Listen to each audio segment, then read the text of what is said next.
जय श्री कृष्ण दोस्तों। हर हर महादेव। कैसे हैं आप सब? स्वस्थ और सुरक्षित होंगे, सुखी और समृद्धशाली होंगे। दोस्तों, हर व्यक्ति अपनी जिंदगी में यही चाहता है कि खूब तरक्की करे, घर में सुख शांति बनी रहे।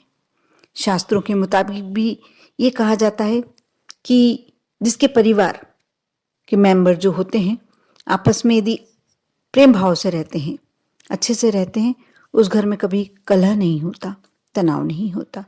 और जिस घर में कलह नहीं होती उस घर में माँ लक्ष्मी की असीम कृपा होती है।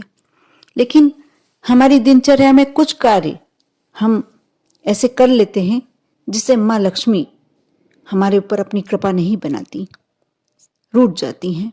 ऐसे क्या कार्य होते हैं? आपने भी अपने घर के बड़े बुजुर्गों को कहते सुना होगा कि घर की चौखट पे मत खड़े रहो, या घर की चौखट पे नहीं बैठना चाहिए, दोनों टाइम मिलता है जब नहीं बैठना चाहिए। साथ ही भोजन करते समय भी कई बार आपको टोका होगा आपके बड़े बूढ़ों ने कि नहीं, यहाँ बैठ के भोजन नहीं करना चाहिए। ऐसा क्यों कहा जाता है? क्योंकि जो घर की चौखट होती है, दहलीज, भगवान का वास होता है दहलीज में। अक्सर बड़े बुजुर्ग इसीलिए मना करते हैं कि घर की चौखट पे नहीं खड़े रहो, साथ ही घर की दहलीज पर बैठ के भोजन नहीं करो। ऐसा इसीलिए कहा जाता है कि भगवान का वास माना जाता है इसमें। भले ही आज के लोग हर दरवाजे पर चौखट ना बनवाए, आधुनिकता हमारे रग रग में बसा गई है। हम लोग आजकल नहीं चाहते, जैसा हम अपना मकान बनाना चाहते वैसे ही बनाते हैं। और जो चौखट, जो दहलीज बनाना एक तरह से समाप्त समान हो गया है। अधिकतर लोग पसंद नहीं करते। ऐसा कहा जाता है, इंजीनियर के हिसाब से मकान बनते हैं और कहा जाता है कि यदि चौखट लगवा दी जाए तो मकान का शो खराब हो जाएगा। लेकिन स्थान तो वही है ना।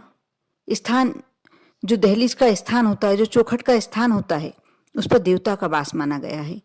और पहले का समय यही, इसीलिए उस घर में, हर घर में, प्रत्येक घर में दहलीज लकड़ी की बनवाई जाती थी।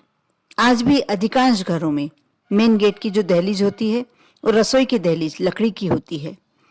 और बहुत ही पुरानी मान्यता है, मान्यता ही नहीं है, एकदम 100% सत्य है कि घर की दहलीज पे कभी भी दोनों टाइम मिलते बैठना नहीं चाहिए।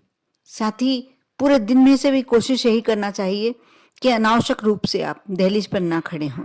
उस पर पैर रखकर जाना या उस पर बैठना दरिद्रता को आमंत्रित करता है।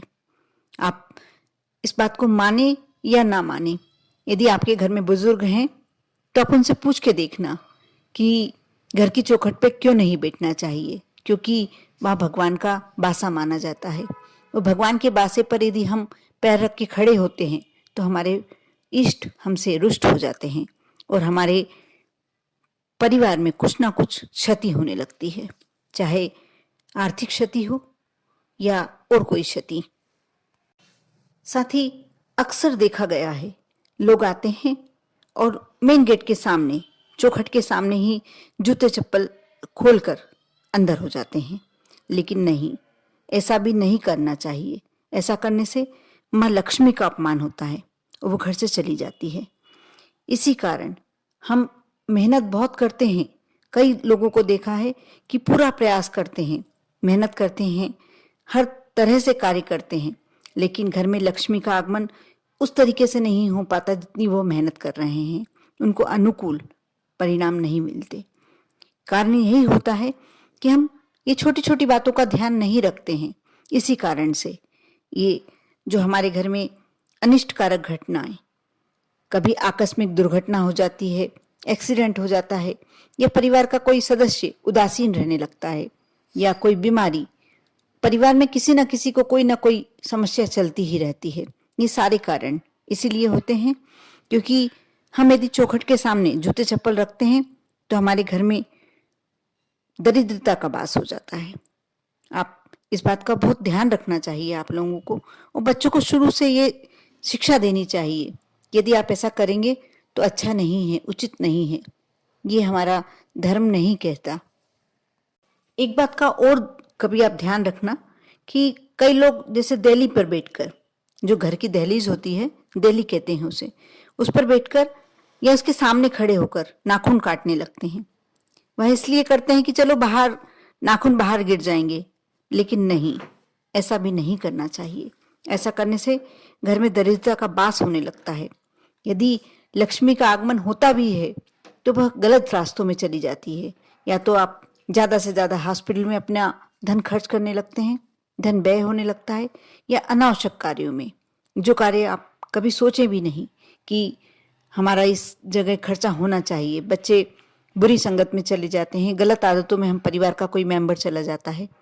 आप इस बात को बहुत ध्यान से सुनना, क्योंकि ये बिल्कुल 100% सच है। बिल्कुल एक एक बात शास्त्रों से, पुराणों से निकाली गई है और आजमा के देखी हुई है। हम जब छोटे थे, हमारे घर में भी हमारी दादी नानी यही कहा करती थी कि नहीं नहीं, दहलीज पे खड़े होकर आप बात नहीं करना, या खाना खाती समय, भोजन करते समय टोक देती थी कि नहीं, वहां बैठ के नहीं करोगे, आप या तो अंदर आओ या बाहर जाओ।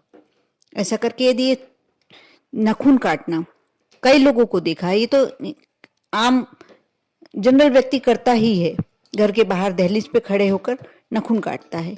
नहीं, ऐसा नहीं करना चाहिए। ऐसा करने से दरिद्रता का वास होता है। साथ ही हमें अपने घर की दहलीज पर, या जैसे मेन गेट की दहलीज हुई या अंदर कमरे की दहलीज हुई, वह दहलीज ही कहलाएगी, उस पर कैलेंडर या घड़ी इत्यादि नहीं टांगना चाहिए। ये भी एक तरह से वास्तु दोष का कार्य करता है। आप इन छोटी छोटी बातों को ध्यान रखकर यदि अपना जीवन निकालते हैं, बहुत ही सहज और सरल आपका जीवन हो जाता है। आप कर कर देखें, श्रद्धा रखकर, विश्वास रखकर। इसमें आपको कोई विशेष उपाय नहीं करना, कुछ भी नहीं करना। कुछ बातों का ध्यान रखना है जो आपके जीवन में समृद्धि लाएगी, सुख लाएगी और आपके जीवन को बहुत ही सहज और सरल बना देगी। आप करके देखें। आप पर और आपके पूरे परिवार पर माँ लक्ष्मी की कृपा हमेशा बनी रहे। ओम नमः शिवाय।